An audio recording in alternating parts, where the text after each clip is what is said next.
Everyone, welcome back to my class. कैसे हैं आप सभी? हमने अपना new chapter endocrine system start कर लिया था, जिसमें हमारा फर्स्ट पार्ट आ चुका है, जिसने एंडोक्राइन सिस्टम का इंट्रोडक्शन वाला पार्ट कवर कर लिया है।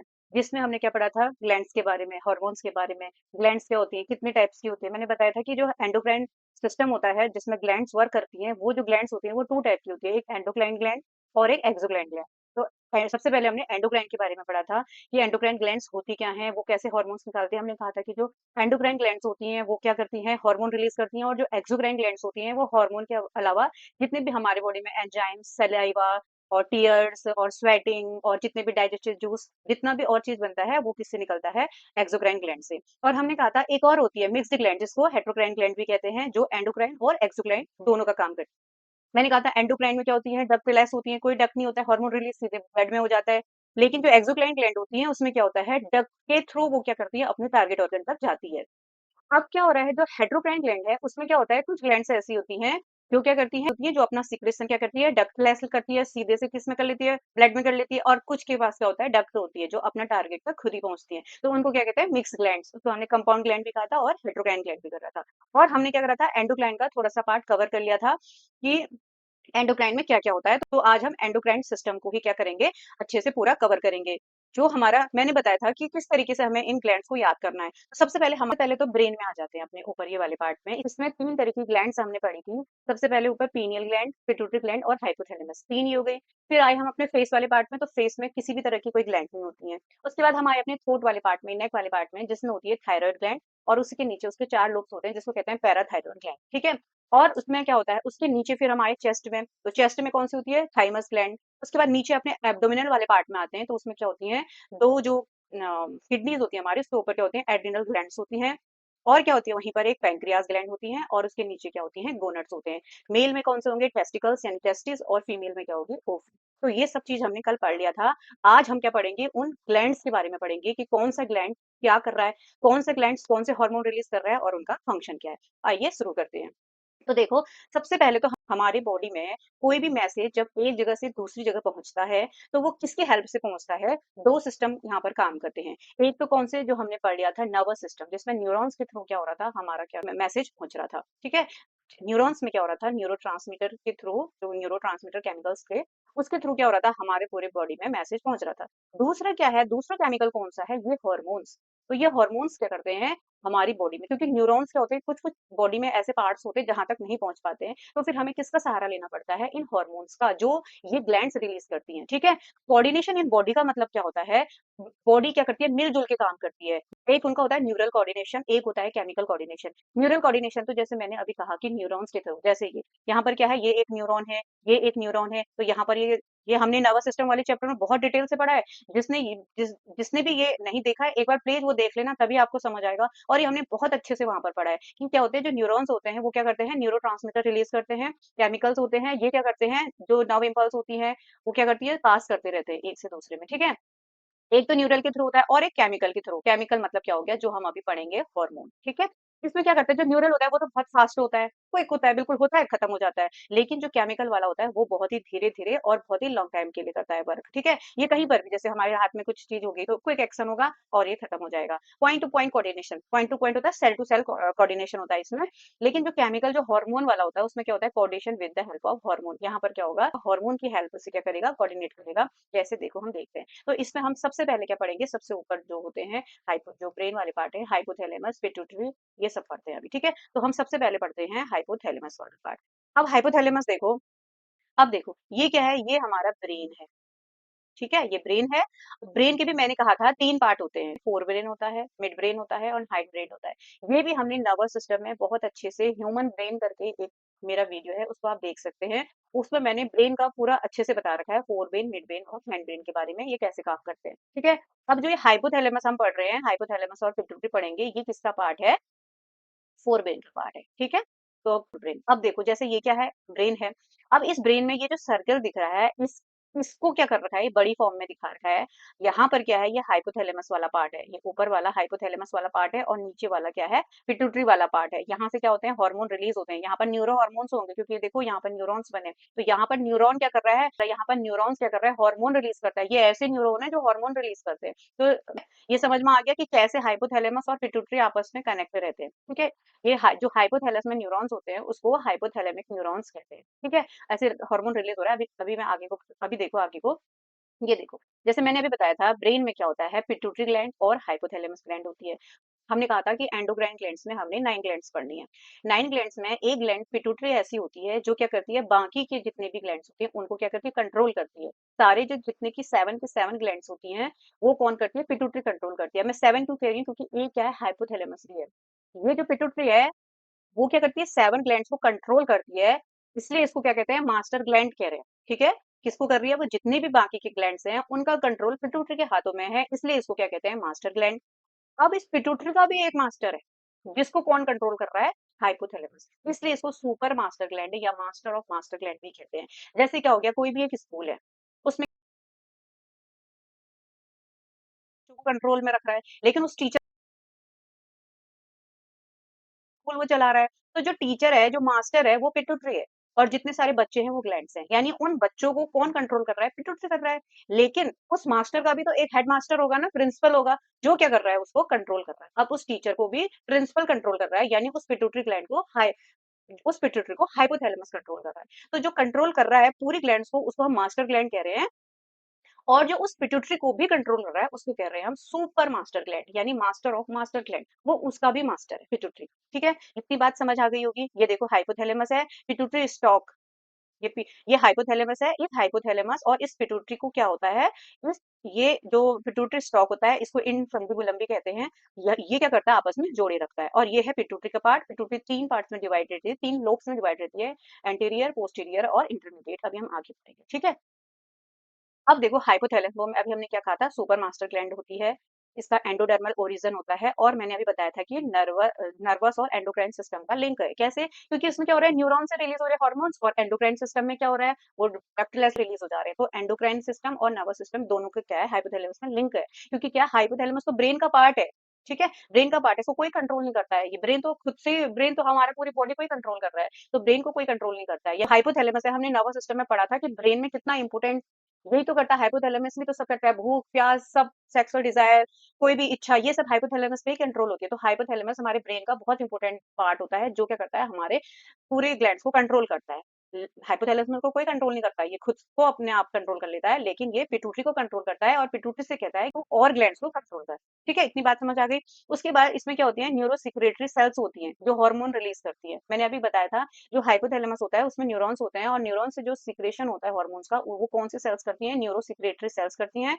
हार्मोन रिलीज करती हैं कौन कौन से, आर एच और आई एच। अब आर एच का मतलब होता है रिलीजिंग हार्मोन, और आई एच का होता है इनहिबिटरी हार्मोन। इसका मतलब क्या है, पिट्यूटरी को कंट्रोल कैसे कर रहा है, जब क्या होता है, कुछ भी हमारे शरीर में। ठीक है, अब मैं एग्जांपल ऐसे देती हूँ, मान लो किसी का बेबी होने वाला, वो लेबर में है, मतलब उसको लेबर पेन हो रही है। ठीक है, तो क्या होगा, हाइपोथैलेमस पिट्यूटरी से कहेगा ऑक्सीटोसिन रिलीज करो। ठीक है, ऑक्सीटोसिन क्या करता है, कॉन्ट्रैक्शन करता है यूट्रस में, जिससे क्या होता है, बर्थ इजिली हो जाता है बेबी का। यहाँ पर कहने का मतलब ये है कि रिलीजिंग हार्मोन जब तक क्या होती है, वो प्रोसेस चल रही है, मतलब ऑक्सीटोसिन की जरूरत है। अभी बेबी बेबी बाहर आने वाला है, जब तक वो बेबी बाहर नहीं आता है, तो ये क्या करेगा, अपना काम करता रहेगा, ऑक्सीटोसिन रिलीज होता रहेगा और कॉन्ट्रैक्शन होते रहेगा। जैसे ही ये प्रोसेस हो जाएगी, बेबी बाहर डिलीवर हो गया है, बेबी डिलीवर हो गया है, तो उसके बाद क्या होगा, अब हाइपोथैलेमस या पिट्यूटरी कहेगा कि बस पिट्यूटरी अब स्टॉप करो, काम हो गया है। तो वो कौन से हार्मोन करेंगे, फिर इनहिबिटरी हार्मोन। तो हाइपोथैलेमस का काम क्या होता है, रिलीजिंग हार्मोन और इनहिबिटरी हार्मोन को क्या करना, पिट्यूटरी को बताना। ठीक है, जब रिलीजिंग हार्मोन होते हैं तो वो पॉजिटिव सिग्नल देता है पिट्यूटरी को, और जब इनहिबिटरी, जब रोकना हो रहा होता है, तो नेगेटिव सिग्नल देता है कि पिट्यूटरी अब क्या करो। इतनी बात समझ आ गई होगी। अब ये क्या करता है, बॉडी का जो टेम्परेचर होता है ना, उसको भी मेंटेन करता है, इसलिए इसको इसको थर्मोरेगुलेटरी ग्लैंड भी कहते हैं। उसको हमारी बॉडी का थर्मोमीटर कहते हैं, क्योंकि ये बॉडी का क्या करता है, हमारा मेंटेन कर लेता है बॉडी टेम्परेचर कितना है क्या है। ठीक है, कंट्रोल पिट्यूटरी, ये तो पता ही है सबको, क्या करता है, ये पिट्यूटरी को कंट्रोल करता है। अब देखो हाइपोथैलेमस, मैंने क्या कहा, ये क्या हो गया, ऊपर वाला पार्ट, ये है आपका हाइपोथैलेमस, और ये वाला नीचे वाली पार्ट क्या है, पिट्यूटरी है। और इसको जो ये डक्ट जोड़ रही है उसको कहते हैं इनफंडिबुलम, या पिट्यूटरी स्टॉक भी कहते हैं इसे। जो ये पिट्यूटरी वाला पार्ट है वो 3 लोब्स में डिवाइडेड रहता है, एंटीरियर पिट्यूटरी, इंटरमीडिएट पिट्यूटरी और पोस्टीरियर पिट्यूटरी। ठीक है, ये जो इंटरमीडिएट है ये यहाँ पर थोड़ा सा इसका इस तरीके से एक पार्ट होता है जो एंटीरियर लोब से ही जुड़ा रहता है। एंटीरियर लोब का ही एक पार्ट है, लेकिन थोड़ा सा एक अलग हार्मोन रिलीज करता है, इसलिए इसको इंटरमीडिएट लोब कहते हैं। ठीक है, और देखो हाइपोथैलेमस भी क्या होता है, एक तरीके से वो, तो हाइपोथैलेमस भी क्या करता है, किसी के लिए तो ये अच्छा है और किसी के लिए अच्छा नहीं है। जैसे एंटीरियर पिट्यूटरी के लिए तो बिल्कुल अच्छा नहीं है, लेकिन पोस्टीरियर पिट्यूटरी के लिए बहुत अच्छा है। अच्छा गंदे का मतलब क्या होता है, जैसे हाइपोथैलेमस क्या करते हैं, हार्मोन हार्मोन रिलीज करते हैं यहाँ से, तो जो जो पोस्टीरियर लोब होता है ना, पोस्टीरियर पिट्यूटरी का कोई काम नहीं होता है, नालायक टाइप का होता है एक तरीके से, ये समझो बस बैठे ही रहता है। इसको पता है कि मेरा काम है, जब मेरी जरूरत होगी तो मुझे क्या करना है, कुछ हार्मोन रिलीज कर देना है। ठीक है, लेकिन बनाना नहीं है। जैसे एंटीरियर पिट्यूटरी क्या करती है, अपना क्या करती है, जैसे हाइपोथैलेमस से सिग्नल आता है तो अपने जो हार्मोन्स होते हैं उनको रिलीज कर देती है। लेकिन जो पोस्टीरियर पिट्यूटरी होती है वहां पर क्या होती है, हाइपोथैलेमस बनाता है, जो भी बनाता है हाइपोथैलेमस, जो भी चीज बनाता है वो क्या कर देता है, सीधे पोस्टीरियर पिट्यूटरी को दे देता है। बस इसका काम, जो पोस्टीरियर पिट्यूटरी होता है उसका काम स्टोर करना होता है। जो भी हाइपोथैलेमस ने दे दिया उसको स्टोर किया, फिर जब हाइपोथैलेमस कहेगा कि वहां जाओ, गोनाड्स के पास जाओ, इधर जाओ उधर जाओ, तो ये बस फिर सीधे से रिलीज कर देगा, लेकिन बनाता कुछ नहीं है। जो एंटीरियर पिट्यूटरी होती है वो काम काजी है, वो काम करती है, लेकिन जो पोस्टीरियर पिट्यूटरी है वो हाइपोथैलेमस जो चीज बनाता है बस वो स्टोर कर लेता है। ठीक है, इतनी चीज समझ आनी चाहिए। और इसको हाइपोफिशियल पोर्टल वेन इसलिए कह रहे हैं क्यों, क्यों है, ये एक वेन है। ठीक है, ये ब्लड वेसल है कोई, या इसके थ्रू क्या हो रहा है, यहाँ पर ये हार्मोन्स आ रहे हैं, क्या होते हैं, स्टिमुलेटिंग हार्मोन होते हैं, ये हार्मोन को स्टिमुलेट करते हैं, वो बना रही है पिट्यूटरी यहाँ पर। देखो, hypothalamic hormones released into anterior and intermediate lobes, मतलब जब हाइपोथैलेमस से, अब हाइपोथैलेमस से क्या हो रहे हैं, हार्मोन रिलीज हो रहे हैं, पिट्यूटरी के पास ही भेजता है कि अब तुम आगे जाके स्टिमुलेट। ठीक है, हाइपोथैलेमस में कौन से हार्मोन रिलीज होते हैं, सबसे पहले तो GHRH, इसका मतलब होता है growth hormone releasing hormone. Growth hormone मतलब क्या होता है, ये क्या करेगा, पिट्यूटरी से कहेगा कि आप ग्रोथ हार्मोन को रिलीज करो। क्यों, क्योंकि जब बच्चा छोटा होता है तो क्या होता है, कितने छोटे छोटे से हाथ होते हैं, लेकिन अब हमारे हाथ देखो कितने बड़े हो गए, तो इसका मतलब क्या होता है, इस ग्रोथ हार्मोन की वजह से हमारी पूरी बॉडी के सेल, टिश्यूज, ऑर्गन जो भी है, पूरा हमारा जो सिस्टम है वो क्या होता है, ग्रोथ हार्मोन की वजह से डेवलप होते रहता है। ठीक है, तो लेकिन क्या होता है, ये रिलीजिंग हार्मोन से होता है, लेकिन जब ये ग्रोथ हमारी पूरी होती है, एक एज के बाद हमारी ग्रोथ रुकेगी ना, फिर चाहे 15 साल में, 16 साल में, 20 साल बाद हमारी ग्रोथ क्या हो जाती है, रुक जाती है। किसकी वजह से, ग्रोथ हार्मोन, इनहिबिटरी हार्मोन, आई मतलब होता है इनहिबिटरी हार्मोन, ये क्या करता है, ग्रोथ हार्मोन को फिर रोक देता है, बंद कर देता है। इसका मतलब तो ये हो जाएगा ना कि अगर growth hormone, releasing hormone pituitary release करती रहेगी तो हमारी तो हाइट बढ़ती जाएगी, हमारा 10 मंजिल 50 मंजिल तक पहुंच, हमारी हाइट तो फिर इतने तक चलती जाएगी। तो ऐसा नहीं होता है, एक एज के बाद, एक टाइम के बाद ये जो रिलीजिंग हार्मोन होते हैं वो क्या करते हैं, बंद हो जाते हैं।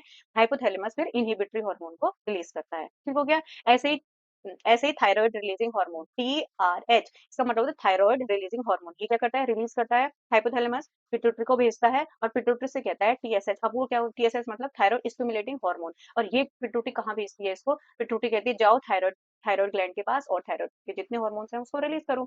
अभी हम थायराइड ग्लैंड में पढ़ेंगे, T3 T4 जो भी उसके हार्मोन्स होते हैं वो रिलीज होंगे। ठीक है, उसके बाद GnRH, इसको होता है गोनेडोट्रोपिन हार्मोन्स। ठीक होता है, गोनेडोट्रोपिन हार्मोन्स होते हैं जो क्या होते हैं, गोनेट से रिलीज होते हैं, हाइपोथैलेमस ये रिलीज करता है, फिर पिट्यूटरी को भेजता है कि आप क्या करो, ये FSH फॉलिकल स्टिमुलेटिंग हार्मोन और ल्यूटिलाइजिंग हार्मोन को क्या कर दो, सीक्रेट करो, और क्या करो, गोनेट्स के पास भेजो, फिर गोनेट्स क्या करेगा, अपने हार्मोन रिलीज करेगा। उसके बाद CRH यानी कॉर्टिको रिलीजिंग हार्मोन, ये क्या करता है, कॉर्टिकोट्रोपिन हार्मोन रिलीज करता है, पिट्यूटरी के पास भेजता है, पिट्यूटरी क्या करती है, ACTH रिलीज करती है और एडिनल ग्लैंड एक्टिवेट होता है, और अब करता है एडिनल के भी कॉर्टेक्स पार्ट से हार्मोन रिलीज होते हैं, इसलिए इसको एडिनोकॉर्टिकोट्रोपिन हार्मोन कहते हैं। ठीक है, अब क्या पढ़ेंगे हम, जैसे पीआर में से होता है prolactin releasing hormone. Prolactin releasing hormone क्या होता है, एक फीमेल हार्मोन होता है, ये क्या होता है, जो जब ये क्या करता है, ये मिल्क फॉर्मेशन का काम करता है। जब क्या होता है, जब ये प्रेगनेंसी होगी, बच्चा हो गया, फिर वो फीड करता है, उसके बाद जब ये प्रसव होती है, ज्यादा से ज्यादा कितना करेगा बच्चा, 6 महीना, 1 साल, उसके बाद क्या होता है, फिर इनहिबिटरी हार्मोन रिलीज होते हैं और क्या होता है, प्रोलैक्टिन का बनना बंद हो जाता है। ठीक है? तो ये सब कंट्रोल कौन कर रहा है, हाइपोथैलेमस, कब किसने बनना है और कब किसने बंद हो जाना है। ठीक है, अब ऐसी जो इंटीरियर लोब्स होते हैं उसमें क्या होता है, एक ही हार्मोन निकलता है जिसको कहते हैं MSHRH, मतलब melanocyte stimulating hormone. Melanocyte stimulating hormone क्या होते हैं, रिलीजिंग हार्मोन होते हैं। ये क्या करते हैं, देखो पहले तो ये जो MS है वो रिलीजिंग हार्मोन है, हाइपोथैलेमस पिट्यूटरी को भेजेगा सिग्नल, और क्या करेगी, पिट्यूटरी क्या करती है, मेलेनोसाइट स्टिमुलेटिंग हार्मोन रिलीज करती है, जिससे क्या होता है, मेलेनिन बनता है। मेलेनिन मतलब होता है एक पिगमेंट होता है जो क्या करता है, हमारा कलर बताता है। जिसकी बॉडी में जितने ज्यादा मेलेनिन होता है उसका कलर उतना ही डार्क होता है। मेलेनिन की अगर अमाउंट कम है हमारे शरीर में तो उसका कॉम्प्लेक्शन उतना ही ब्राइट होता है। तो मेलानिन का एक पिगमेंट है, जितना ज्यादा होगा उतना ही डार्क कॉम्प्लेक्शन देगा। ठीक है, अभी तक तो हमने क्या पढ़े थे, एंटीरियर के पढ़े थे, अब हम पढ़ेंगे पोस्टीरियर पिट्यूटरी के हार्मोन क्या क्या रिलीज करता है पोस्टीरियर पिट्यूटरी से। तो ये बहुत बहुत ज्यादा इसको इंपोर्टेंट कर लो कि ये जो पिट्यूटरी है उसका जो पोस्टीरियर लोब है उससे कौन से हार्मोन निकलते हैं, ये एग्जाम में बहुत पूछते हैं। तो इस जो पोस्टीरियर पिट्यूटरी है उससे दो हार्मोन रिलीज होते हैं, ऑक्सीटोसिन और वैसोप्रिन, या इसको क्या कहते हैं, एंटी डायरेटिक हार्मोन। ठीक है, अब हम पढ़ेंगे इसके बारे में, ये मैंने थोड़े से फुल फॉर्म लिख दिए हैं। Gonadotropin hormone, gonadotropin inhibitory hormone, अगर पीआर आएगा तो prolactin releasing hormone, pi H आएगा तो इनहिबिटरी हार्मोन हो जाएगा, टी आर एच है तो थायराइड रिलीजिंग हार्मोन हो जाएगा, टी आई एच है तो इनहिबिटरी हार्मोन हो जाएगा, सी आर एच है तो कॉर्टिको रिलीजिंग हो जाएगा, और सी आई एच है तो इनहिबिटरी हो जाएगा। इसका मतलब जहां पर रिलीजिंग इनहिबिटरिंग ये जो भी आ रहा है, तो इसका मतलब ये कौन कर रहा है रिलीज, हाइपोथैलेमस। ठीक है, एग्जाम में कभी भी आ जाएगा कि ये जो ये रिलीजिंग हार्मोन है या थायराइड रिलीजिंग हार्मोन है, इसको कौन रिलीज कर रहा है, तो हाइपोथैलेमस। ठीक है, एक हार्मोन और रिलीज करता है, कहते हैं क्या, डोपामिन। ये भी एग्जाम में आता है कि डोपामिन कौन रिलीज करता है, तो डोपामिन हाइपोथैलेमस रिलीज करता है। और डोपामिन क्या होता है, एक हैप्पीनेस हार्मोन है। जब जब आपको खुशी मिल रही है, चाहे छोटी छोटी बातों में मिल रही है चाहे बहुत बड़ी बातों में कर रहा है, जो हैप्पीनेस फील कराता है, जो खुशी फील कराता है, वो किसकी वजह से होती है, डोपामिन की वजह से होती है। अब हैप्पीनेस हार्मोन क्या होता है, मान लो हम क्लास में फर्स्ट आ गए या हमारे अच्छे नंबर आ गए, तो हम कितना अच्छे खुश हो जाते हैं ना, दिल से खुश हो जाते हैं, उसको क्या कहेंगे हम, हमारे उसमें डोपामिन रिलीज हो रहा है।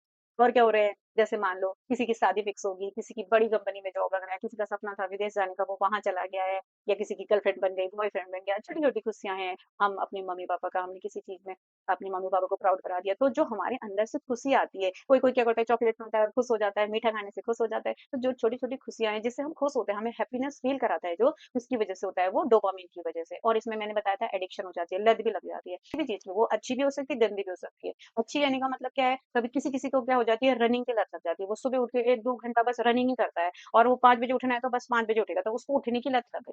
कोई चाय पीता है, दिन के 10-10 चाय पी लेता है, तो उसको चाय पीने की लत है। कोई अल्कोहल ले लेता है, अल्कोहल कंज्यूम करता है, वो उसकी लत है, लेकिन ये अच्छी नहीं, ये बुरी लत है। तब मैंने कहा कि अच्छी भी लग सकती है और बुरी भी लग, कोई सिगरेट पी लेता है, कोई शराब पी लेता है, कोई गलत जगह चले जाता है, कोई गलत डायरेक्शन पकड़ लेता है अपनी, मतलब कि उसको क्या है, एक लत लग गई है गलत चीज की, चाहे अच्छी चीज की, तो वो सब कौन कराता है, डोपामिन कराता है। और जब ये इम्बैलेंस हो जाता है तो एक डिजीज हो जाती है जिसको पार्किंसंस डिजीज कहते हैं, ये भी इंपॉर्टेंट है। अब हम किसके बारे में पढ़ेंगे, पिट्यूटरी ग्लैंड के बारे में। ठीक है, तो पिट्यूटरी ग्लैंड क्या होता है, पिट्यूटरी ग्लैंड को हाइपोफाइसिस भी कहते हैं। जहां पर भी हाइपोफाइसिस शब्द आएगा तो समझ लेना यहाँ पर पिट्यूटरी की बात हो रही है।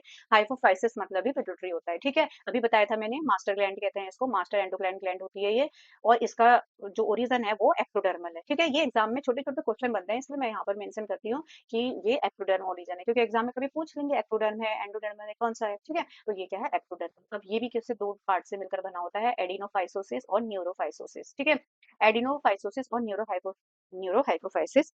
अब जो एडिनोहाइपोफाइसिस है उसमें दो लोब में डिवाइड कर देते हैं हम, जो एंटीरियर लोब और इंटरमीडिएट लोब था वो एडिनोहाइपोफाइसिस में आ जाएगा, और जो न्यूरोहाइपोफाइसिस है उसमें कौन सा आ जाएगा, उसमें पोस्टीरियर लोब आ जाएगा। ठीक है, अब एंटीरियर पोर को पार्स डिस्टेलिस, इंटरमीडिएट को पार्स मीडिया, और जो पोस्टीरियर पिट्यूटरी है उसको पार्स नर्वोसा कहते हैं। ठीक है, याद कर लेना कि जो एंटीरियर पिट्यूटरी वाला पार्ट होता है उसको तो क्या कहेंगे, पार्स डिस्टेलिस कहते हैं, और जो इंटरमीडिएट वाला पार्ट है उसको पार्स मीडिया कहेंगे, क्योंकि वो इंटरमीडिएट पार्ट में है, और यहाँ पर से न्यूरॉन के थ्रू यहाँ पर हार्मोन रिलीज होते हैं, इसलिए इसको पार्स नर्वोसा कहते हैं। ठीक है, अब ये पिट्यूटरी ग्लैंड कहाँ पर होती है, पिट्यूटरी ग्लैंड होती है, देखो पिट्यूटरी ग्लैंड कहाँ पर होती है, मैंने बताया था जब ब्रेन वाला पार्ट पढ़ाया था जो, तो उसमें क्या बताया था मैंने, एक क्या होती है, उसमें एक सेला टर्सिका होती है, उसमें एक बोन होती है, कौन सी, स्फेनॉइड बोन, मैंने बोन बताया था, तो एक गड्ढा टाइप का होता है, उसको कहते हैं सेला टर्सिका। उसमें क्या होती है, जो स्फेनॉइड बोन होती है उसमें क्या होता है, एक सेला टर्सिका होता है, उसमें पिट्यूटरी क्या होती है, चुपचाप से बैठी रहती है। ठीक है, ये लोकेशन भी पूछ लेते हैं कभी कभी।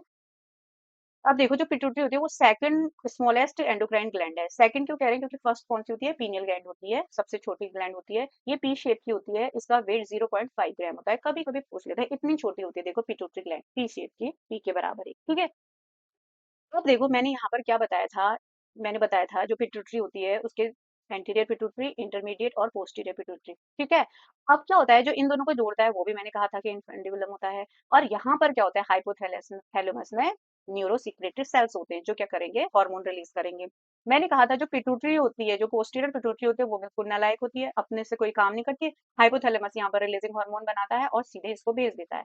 समझ लो ये कोई, समझ लो ये एक ऐसा इंसान है जो इन दोनों में क्या कर रहा है, भेदभाव कर रहा है। इससे तो कह रहा है कि तू बना, इसको कह रहा है कि तू बना, और ये बना रहा है, फिर अब आगे को भेज रहा है। लेकिन पोस्टीरियर में क्या हो रहा है, इसको ये बना नहीं जा रहा है, खुद से बना ले रहा है। ले बेटा तू ले जा और अपना काम कर और खुश रहो, ठीक है। तो इन दोनों में क्या समझे, यहाँ पर तो क्या हो रहा है, जो न्यूरॉन्स हो रहे हैं वो क्या कर रहे हैं, न्यूरॉन्स रिलीज कर रहे हैं, और पिट्यूटरी फिर बना रही है, स्टिमुलेट होके फिर बना रही है। लेकिन क्या हो रही है, जो न्यूरॉन्स हो रहे हैं, लेकिन जो पोस्टीरियर पिट्यूटरी है वो क्या कर रही है, वो कुछ भी नहीं बना रही है। उसका काम बस क्या हो रहा है, जो हाइपोथैलेमस बना दे रहा है, उसको क्या कर दे रही है, स्टोर कर दे रही है, ठीक है। और जब जरूरत हो रही है तो आगे को भेज देती है, ठीक है। यहाँ पर क्या हो रहा है, देखो ये जो न्यूरॉन्स हैं, ये जो भी हार्मोन रिलीज कर रहे हैं, उससे क्या कर रहा है, ये ब्लड के थ्रू कहाँ चली जा रही है, वो एंटीरियर पिट्यूटरी में, फिर एंटीरियर पिट्यूटरी में फिर हार्मोन रिलीज हो रहे हैं, और जो एंटीरियर पिट्यूटरी में बन रहे हैं वो कहाँ चले जा रहे हैं, फिर ब्लड वेसल्स में चले जा रहे हैं, ठीक है। इस ये देखो, ये क्या है, एक पिट्यूटरी है, और अभी आराम से पढ़ेंगे, जैसे ACTH, MSH, GH, TH, gonadotropin, ADH, prolactin, oxytocin, अभी हम आगे चल के पढ़ेंगे। अब देखो, अब जो एंटीरियर पिट्यूटरी है, उसको हमने क्या कहा था, एडिनो हाइपोफाइसिस कहा था। फिर कौन कौन से बना रही थी, ठीक है। हाइपोथैलेमस ने क्या करा था, growth hormone releasing hormone release किया था। तो उससे क्या बना रही थी पिट्यूटरी, उससे क्या बन रहा था, ग्रोथ हार्मोन बन रहा था। तो पिट्यूटरी क्या बनाएगी, जब growth hormone releasing hormone hypothalamus बनाएगा, तो वो कहेगा पिट्यूटरी से कि अब तुम ग्रोथ हार्मोन बनाओ। तो पिट्यूटरी क्या बनाएगी, ग्रोथ हार्मोन, ठीक है। इसको सोमेटोट्रोपिन भी कहते हैं, जो ग्रोथ करवाता है, ठीक है। हाइपोथैलेमस ने तो रिलीज कर दिया था, लेकिन उसको बनाएगी कौन, पिट्यूटरी बनाएगी, ठीक है। मैंने कहा था ना कि ग्रोथ हार्मोन क्या होता है, ग्रोथ हार्मोन रिलीजिंग हार्मोन होता है, और तब तक वो ग्रोथ करता है जब तक क्या होती है, ग्रोथ चाहिए होती है। और जैसे ही ग्रोथ पूरी हो जाती है तो इनहिबिटरी हार्मोन रिलीज करता है हाइपोथैलेमस, और क्या हो जाता है, पिट्यूटरी के थ्रू क्या होता है, वो जो इनहिबिटरी हार्मोन होते हैं वो रिलीज हो जाते हैं और ग्रोथ रुक जाती है। लेकिन अगर हाइपो सिक्रेशन हो गया ग्रोथ हार्मोन का, हाइपो मतलब होता है यहाँ पर कम, लेस, अगर कम चीज हो रही है तो फिर डार्कनिज्म हो जाएगा, यानी बौनापन आ जाएगा, आदमी छोटा ही रह जाएगा। लेकिन अगर हाइपर सिक्रेशन हो जाएगा तो क्या हो जाएगा, हाइपर सिक्रेशन में क्या हो जाएगा, देखो दो तरीके से हो जाएगा। एक तो क्या होएगा, जब बच्चा छोटा है, अगर बच्चा छोटा है तो उसमें ग्रोथ हार्मोन बढ़ गया है, तो वो बढ़ते चले जाएगा, बढ़ते चले जाएगा, बढ़ते चले जाएगा, तो मतलब वो अपनी एज से 2 गुना 4 गुना हो जाएगा, यानी वो जिजाइटिनिज्म हो जाता है, उसको जाइंट, बिल्कुल ऐसा भीमकाय शरीर उसका हो जाता है, ठीक है।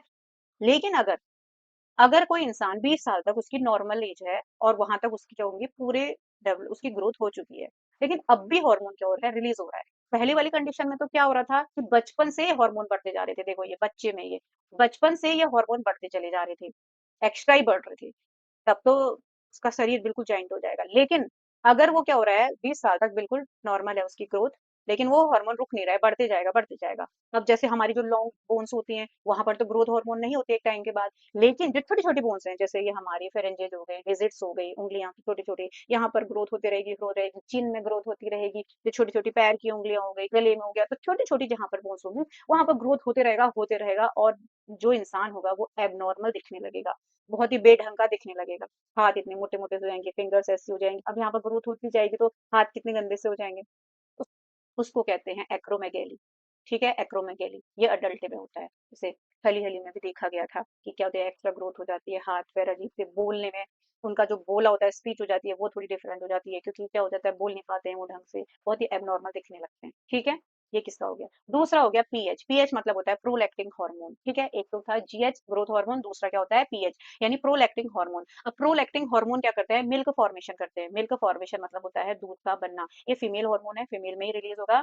पीएच एक कहाँ स्टिमुलेट होता है, स्टिमुलेट मेमोरी ग्लैंड में होता है। जो मेमोरी ग्लैंड्स होती हैं, जो फीमेल में मेमोरी ग्लैंड होती हैं, उसके ड्यूरिंग द लैक्टेशन पीरियड, जब क्या हो रहा है, बच्चा हो रहा है, और जब जब तक वो फीड करता है, तो उसको क्या कहते हैं, लैक्टेशन पीरियड कहते हैं। तो यहाँ पर उसका क्या होगा, फॉर्मेशन होगा। जब फीड करना बंद हो जाएगा, तो उसके बाद प्रोलैक्टिन इनहिबिटरी हार्मोन के थ्रू ये क्या हो जाएगा, बंद हो जाएगा, ठीक है। अब थर्ड है टीएसएच। टीएसएच मतलब थायराइड स्टिमुलेटिंग हार्मोन। हाइपोथैलेमस ने तो टीआरएच बना दिया था, पिट्यूटरी क्या बनाएगी, टीएसएच बनाएगी। पिट्यूटरी टीएसएच मतलब थायराइड स्टिमुलेटिंग हार्मोन बनाएगी, और थायराइड के पास चली जाएगी, फिर थायराइड ग्लैंड से कहेगी अब बनाओ अपने हार्मोन, क्योंकि जरूरत है। हाइपोथैलेमस से तो आ गई है कमांड, हाइपोथैलेमस से किसके पास आई कमांड, पिट्यूटरी के पास आई, और पिट्यूटरी ने दे दिया काम थायराइड को, जाओ तुम ये करो। तो सारा काम तो हाइपोथैलेमस का है, लेकिन पिट्यूटरी क्या करती है, करवाती है उनसे काम। पिट्यूटरी कहती है कि पिट्यूटरी कहती है कि थायराइड, अब उसको कमांड मिल गई है पिट्यूटरी को, पिट्यूटरी क्या करती है, थायराइड ग्लैंड के पास जाती है, तो अपने हार्मोन आप रिलीज करो। ऐसे ही एसीटीएच एड्रेनोकॉर्टिकोट्रोपिन, वो भी क्या करती है, पिट्यूटरी क्या करती है, एडिनोकोर्टिकोट्रोपिन रिलीज करती है, वो कहाँ जाता है? एड्रिनल ग्लैंड में जाता है। एड्रिनल ग्लैंड के भी कॉर्टेक्स वाले पार्ट में, तभी इसको एडिनोकोर्टिकोट्रोपिन कहते हैं, कॉर्टेक्स वाले पार्ट में, और कहती है अब आप अपने हार्मोन रिलीज करो। ठीक है, ऐसे एमएसएच मेलेनोसाइट स्टिमुलेटिंग हार्मोन ये पीनियल ग्लैंड के पास जाता है और कहता है तुम अपने हार्मोन करो। और इसी तरह से रिप्रोडक्टिव हार्मोन्स भी होते हैं दो तरीके के, उनके पास भी जाता है। एक होता है ल्यूटिलाइजिंग हार्मोन, एक होता है फॉलिकल स्टिमुलेटिंग हार्मोन। ल्यूटिलाइजिंग हार्मोन का क्या काम होता है? देखो, इसमें होता है ओवुलेशन कराना। ओवुलेशन क्या होता है? जब क्या होता है, कोई भी फीमेल क्या होती है, आपको पता होना चाहिए ये सब बातें, कि एक फीमेल के पास दो ओवरी होती हैं और क्या होती है, उनमें से एक एक एग रिलीज होता है। एक बार एक, जैसे एक लेफ्ट हो गई एक राइट हो गई, तो एक महीने में, तो एक महीने में एक ओवरी से एग निकलेगा और दूसरे महीने में दूसरे से, तो ऐसे ये चलता रहता है। तो जब वो निकलता है, ठीक है, निकलता है, तो उससे 14वें या 15वें दिन क्या होता है? ओवुलेशन होता है, यानी एग क्या होता है? रिलीज होता है, फैलोपियन ट्यूब में आ जाता है। अगर उसके पास स्पर्म आता है तो वो फ्यूज हो जाते हैं और वहां से फिर बेबी बनने की प्रोसेस स्टार्ट होती है। और अगर ओवुलेशन में कोई भी स्पर्म नहीं आया उसके पास, तो वो क्या हो जाता है? बाहर चले जाता है, वो ब्लड फ्लो बाहर आ जाता है, जिसको मेंस्ट्रुएशन साइकिल कहते हैं। ठीक है, पीरियड्स जिसे हम नॉर्मल भाषा में कहते हैं, तो उसके थ्रू क्या हो जाता है? सब बाहर आ जाता है। अब उसी को ओवुलेशन करने को कौन इंपोर्टेंट रोल करता है? ल्यूटिलाइजिंग हार्मोन, ये ओवुलेशन में हेल्प करता है, ओवुलेशन कराता है, मतलब ओवरी से एग को रिलीज कर देता है। ठीक है, और उसके बाद जो फॉलिकल स्टिमुलेटिंग हार्मोन होते हैं, ये क्या करते हैं? गोनेट्स में जाते हैं, वो ये क्या करते हैं? गोनेट्स को स्टिमुलेट करते हैं कि तुम क्या करो, टेस्टिस में या ओवरी में जाके क्या करो, हार्मोन रिलीज करो, जिसको जहां पर जब जरूरत होगी। ठीक हो गया? तो इसका मतलब अगर रिप्रोडक्टिव हार्मोन्स आएंगे तो कौन कौन से होते हैं? वो एलएच और एफएसएच, यानी ल्यूटिलाइजिंग हार्मोन और फॉलिकल स्टिमुलेटिंग हार्मोन। अब ये सब चीज तो हमने एंटीरियर से पढ़ लिया। पोस्टीरियर में हम क्या पढ़ लेते हैं? हमें पता है कि इसको न्यूरोहाइपोफाइसिस कहते हैं। Does not produce hormone but store in release to hormones, ये कभी भी हार्मोन प्रोड्यूस नहीं करता है और दो हार्मोन को रिलीज करता है। कौन कौन से? एडीएच और ऑक्सीटोसिन। एडीएच का फुल फॉर्म क्या होता है? एंटी डायरेटिक हार्मोन, या इसका दूसरा नाम भी है वैसोप्रेसिन, जैसे भी वैसोप्रेसिन भी कहते हैं और इसको वैसोप्रीन भी कहते हैं। ठीक है, आपको जैसे करना है, लेकिन आप बस उसको याद कर लीजिए कि वैसोप्रीन और एंटी डायरेटिक हार्मोन एक ही बात है। ठीक है, इसका काम क्या करता है? इसका काम होता है हमारे water balancing in urine. Urine में क्या करते हैं? ये हमारे वाटर को बैलेंस करते हैं। अगर यही नहीं होगा तो हमारा सारा वाटर क्या होगा? यूरिन के थ्रू बाहर जाएगा, हमें डिहाइड्रेशन हो जाएगा, हमारी बहुत अलग अलग तरह की बीमारियां हो जाती है। तो यूरिन में क्या करता है? ये वाटर का बैलेंस करता है। कैसे? देखो, अगर क्या हो जाएगा, हाइपोसीक्रेशन, हाइपो मतलब अभी मैंने बताया था कि अगर कम हो रहा है हमारे उसमें, हाइपोसीक्रेशन में क्या होता है? यूरिनेशन हो जाता है। ठीक है, अगर एडीएच कम है, एडीएच कम होगा तो वाटर बैलेंसिंग नहीं हो पाएगी, तो यूरिनेशन, आदमी बार बार वॉशरूम जाएगा, बार बार वॉशरूम जाएगा, जिसमें क्या हो जाएगा? हमारे ब्लड, हमारे शरीर से क्या होगा? पानी, यूरिन के थ्रू ही तो पानी बाहर जाता है ना, यूरिन में पानी भी तो होता है। तो यूरिन, अगर बार बार यूरिन जाएंगे तो हम क्या होगा? उसमें हमारे साथ वाटर का भी लॉस होगा। अगर अब जिस जैसे क्या होता है, अब यहाँ में लिखा है ड्यू टू कंज्यूम एल्कोहल। जब कोई भी आदमी क्या करता है, एल्कोहल को कंज्यूम करता है, यानी शराब पीता है, तो उससे क्या होता है? आपने कभी गौर किया होगा, वो बार बार यूरिन के लिए बाहर जाता है। अगर वो, कोई भी इंसान अगर अल्कोहल ले रहा है, तो वो क्या करेगा? थोड़ी थोड़ी देर में उसको क्या होता है? यूरिन जाता है। तो उसको क्या होता है? वो मतलब उसको बार बार यूरिन के लिए जाना होता है। क्यों? क्योंकि वहां पर क्या हो रहा है? हाइपोस एडीएच क्या कर रहा है?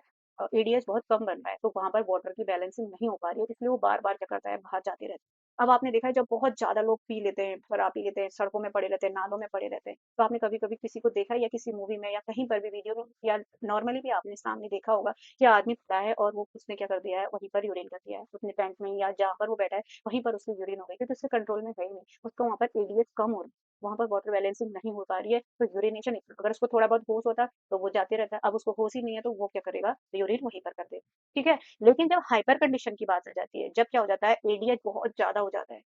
अब एडीएच ज्यादा हो जाता है, तो उसमें क्या हो जाता है? एक डिजीज हो जाती है जिसको कहते हैं डायबिटीज इंसिपिडस। यहाँ पर डायबिटीज हो जाती है। अब डायबिटीज भी मैंने पहले बताया था, डायबिटीज भी दो टाइप की होती है, डायबिटीज इंसिपिडस होती है, एक होती है डायबिटीज मेलाइटस। और उसमें क्या होता है? इंसुलिन की कमी हो जाती है। यहाँ पर क्या हो जाता है? देखो, यहाँ पर क्या हो जाएगा? इसमें क्या हो जाएगा? ग्लूकोज भी हमारे शरीर से बाहर चली जाएगा, सारा ग्लूकोज बाहर आ जाएगा यूरिन के थ्रू। पॉली यूरिया, मतलब यहाँ पर यूरिन क्या हो जाता है? बहुत ज्यादा अमाउंट में बनने लग जाता है, और उसके साथ सारा शरीर से ग्लूकोज बाहर निकलने लग जाता है, जिसको डायबिटीज इंसिपिडस कहते हैं। इंसिपिडस मतलब होता है, जैसे जो डायबिटीज मेलाइटस होता है उसको तो मधुमेह कहते हैं ना, इसको कहते हैं मूत्रमेह। मतलब यहाँ पर क्या हो जाता है? पॉलीयूरिया हो जाता है, मतलब कि बाहर बहुत ज्यादा पानी हमारे शरीर से निकल जाता है, जिसमें बहुत ज्यादा मात्रा में ग्लूकोज निकलता है। तो ग्लूकोज निकल जाएगा तो हमारे शरीर में क्या होगा? ग्लूकोज के बिना तो हमारी सेल में कहाँ से एटीपी मिलेगी, कहाँ से एनर्जी मिलेगी, कहाँ से हमारा शरीर काम करेगा? ठीक है, तो ये एक तरीके की क्या हो जाती है? इस तरीके से डायबिटीज इंसिपिडस हो जाता है। और कभी मतलब ऐसे मतलब इसमें क्या होता है ना, जो इस टाइप के जो पेशेंट होते हैं, अगर वो बाहर किसी खुले में यूरिन कर लेते हैं, तो वहाँ पर बहुत सारी चींटियाँ लग जाती है कहते हैं। क्योंकि चींटियाँ क्या होता है, क्योंकि उसके यूरिन में क्या है, ग्लूकोज़ है। तो जहाँ चींटियाँ क्या करेंगी, ग्लूकोज़ क्या होती है, मीठी होती है, स्वीट शुगर ही तो है। तो जहाँ पर क्या होती है ये चींटियाँ, तो मतलब क्या होता है, किसी डायबिटीज़ आदमी ने क्या कर रखा है, यूरिन कर रखा है। समझ आ गया होगा? तो ये 2 तरह ये जो डिज़ीज़ होती है, हाइपर और हाइपो, आपको समझ आ गया होगा। अब देखो, एक तो एडीएस था, दूसरा होता है ऑक्सीटोसिन। ये ज्यादा फीमेल में रिलीज होता है, मेनली एक्टोमेरी ग्लैंड और यूट्रस होता है। मेमरी ग्लैंड मतलब क्या होता है, एक तो मिल्क के लिए होता है और दूसरा यूट्रस, ये कॉन्ट्रैक्शन कराते हैं। ऑक्सीटोसिन का काम ही क्या होता है, कॉन्ट्रैक्शन कराना। जैसे बर्थ हार्मोन, इसको क्या कहते हैं, बर्थ हार्मोन कहते हैं। मतलब क्या होता है, जब बेबी बर्थ कर रहा होता है, ये क्या करता है, लीवर पेन को कम कर देता है। कम करता है मतलब कॉन्ट्रैक्शन होगा ना, जब जब बच्चा पैदा हो रहा होता है, तो ऑक्सीटोसिन इतना कॉन्ट्रैक्शन करता है, तो बच्चा क्या होता है, इजीली बाहर आ जाता है। ठीक है, तो लेबर को क्या कम करता है। बच्चा जितना बाहर आते रहेगा, उतना कॉन्ट्रैक्शन होगा, उतना ऑक्सीटोसिन रिलीज होगा। ऑक्सीटोसिन रिलीज होगा तो क्या हो जाएगा, और कॉन्ट्रैक्शन होगा। जितना कॉन्ट्रैक्शन उतना हार्मोन रिलीज, और जितना हार्मोन रिलीज उतना कॉन्ट्रैक्शन। ठीक है, ये बात समझ आ रही होगी। और क्या होता है, इसी को क्या कहते हैं, लव हार्मोन भी कहते हैं। ये ज्यादातर हाई प्रेगनेंसी में रिलीज होता है। क्यों, क्योंकि क्या होता है, यहाँ पर मतलब माँ और बच्ची का एक कनेक्शन बनता है। ठीक है, जब माँ दूध पिला रही होती है या बच्चे को पहली बार देख रही है, तो और माँ और बच्चे के बीच जो बॉन्ड बनता है ना, इसी ऑक्सीटोसिन की वजह से बनता है। क्योंकि क्या करता है, ये क्या करता है, फील कराता है। और जब बच्चा फीड करता है, क्योंकि ये मिल्क इंजेक्शन में बहुत हेल्प करता है। अच्छा हाँ, एक चीज दिमाग में रख लेना, कि मिल्क इंजेक्शन होता है, यहाँ इंजेक्शन मतलब होता है बाहर निकलना। जैसे मिल्क, जिसको मिल्क लेट डाउन रिफ्लेक्स भी कहते हैं। ठीक है, मिल्क लेट डाउन रिफ्लेक्स करके भी एग्जाम में आता है। इसको ही क्या कहते हैं, मिल्क इंजेक्शन। इंजेक्शन मतलब क्या होता है, निकलना। फॉर्मेशन कौन करा रहा था, प्रोलैक्टिन। जब अभी हमने पढ़ा था कि जो प्रोलैक्टिन होता है वो मिल्क का फॉर्मेशन करता है। तो वहां पर तो वो दूध बन गया है, लेकिन अभी वहां पर वो निकलता नहीं है। इंजेक्शन मतलब होता है यहाँ पर दूध निकलना। अब जब बेबी सक करेगा तो ये मिल्क इंजेक्शन हो जाएगा। कौन कराता है उसको, ऑक्सीटोसिन। ठीक है, ऑक्सीटोसिन क्या करता है, इंजेक्शन का काम करता है। इसीलिए क्या करते हैं, जो डेयरी वाले होते हैं ना, जो भैंस गाय ये सब पालते हैं, जो दूध बेचते हैं, तो वो क्या करते हैं, जो जो काउ जितने भी गाय भैंस होती है, उनको ऑक्सीटोसिन के इंजेक्शन लगाते हैं। ठीक है, इंजेक्शन क्यों लगाते हैं, क्योंकि ऑक्सीटोसिन जितना ज्यादा होगा, तो मिल्क का इंजेक्शन उतना ही ज्यादा होगा। ये करना नहीं चाहिए, पहले तो ये बैन था, लेकिन अब ये सब चल रहा है, सब डेयरी वाले ये सब काम कर रहे हैं। लेकिन ये होता ही इसलिए है, क्योंकि कोई भी हार्मोन का अगर ज्यादा चीज होगी, तो वो साइड इफेक्ट तो करेगा ही। उनमें भी साइड इफेक्ट कुछ ना कुछ तो होगा ही, आगे चलकर होता भी होगा। लेकिन इसका काम मिल्क इंजेक्शन के लिए होता है, तो इसलिए क्या करते हैं, उनको इंजेक्शन लगा देते हैं, ताकि वो ज्यादा से ज्यादा दूध को क्या करें, बाहर निकाल सके। ठीक है, ये चीज भी समझ आ गई होगी। अगर हम क्या करें, ऑक्सीटोसिन और वेसोप्रेसिन में देखें, तो जो ऑक्सीटोसिन होता है, वो तो कॉन्ट्रैक्शन ऑफ यूट्रस करता है, बर्थ हार्मोन कहते हैं जिसे। और इजेक्शन ऑफ मिल्क करता है, मिल्क लेट डाउन हार्मोन भी कहते हैं जिसे, लव हार्मोन कहते हैं।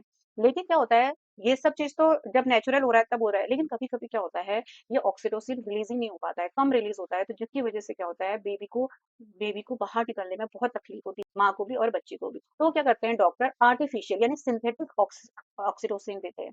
ठीक है, जिसको क्या कहते हैं, पिटोसिन। ये भी बहुत इंपॉर्टेंट है, ये याद कर लेना, कि जो पिटोसिन है वो क्या है, सिंथेटिक ऑक्सीटोसिन है।